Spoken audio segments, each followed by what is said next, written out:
శుభోదయం.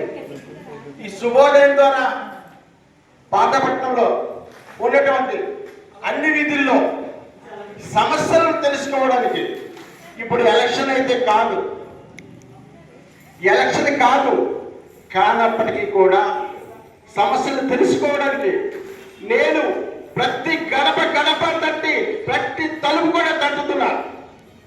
నేను సమస్యలు చూస్తున్నాను, ప్రజల ఇబ్బందులు చూస్తున్నాను.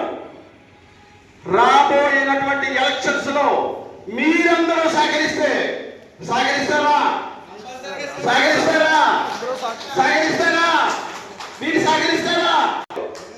నేను ఈ పాతపట్నం మేజర్ పంచాయతీ సర్పంచ్ గా పోటీ చేయడానికి సిద్ధంగా. మనిషికి మనోధైర్యం కావాలి, మనోధైర్యం ఇచ్చిన మనుషులు కావాలి. ఈ రెండు కూడా నాకు ఆస్తులండి. ఈ రెండు ఆస్తులే. నేను ఒకటే చెప్తున్నాను, డబ్బులు లేవన్న వ్యక్తికి ఒకటే చెప్తున్నాను, డబ్బులు ఉన్నావో లేవో పక్కన పెట్టండి. నేను సర్పంచ్ పనిలో ఉంటాను. చాలా మంది చెప్తున్నారు అమ్ముడైపోతారు డాక్టర్ అనేసి. నాకు ఎక్కడ ఏ వ్యక్తి నాకు ₹1,00,000 డబ్బులు ఇచ్చాడు ఎవరైనా చెప్తే నేను ఛాలెంజ్ చేసి గుండు కొట్టుకుని బాధపడి చెల్లుతాను.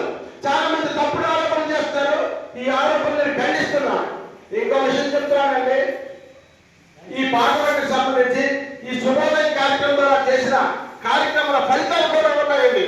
ఈ రోజు రోడ్డు మీద చూడండి, ఏ మూల చూసినా చెత్తకి సంబంధించినటువంటి డొక్కులు పెట్టి ఉన్నారండి. అది మనం చేసినటువంటి కార్యక్రమాలకు వచ్చిన ప్రతిఫలం. అది అవునా కాదా?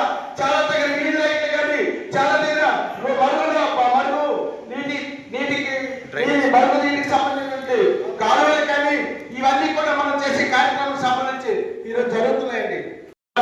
నా మీద ఉంటుంది అనుమానం, సార్ నీ మీద అలా చెప్పాడు సార్ డాక్టర్కి అనుమానిసి, అది ఇలా మీరు ట్రీట్ చేసుకోవచ్చు చెప్తారు. చాలా మంది చెప్తారు డాక్టర్కి అనుమానిసి చెప్తారండి. ఇది రాజకీయం కదా, తోకబట్టి లాగడమే.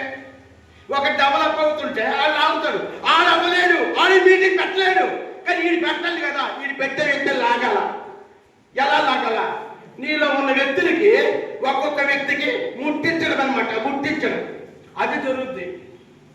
అలాంటి సందేహాలు మీలో ఎవరికున్నా మీరు చెప్పచ్చు. దీనికి సంబంధించి అన్ని పనులు చేశారు.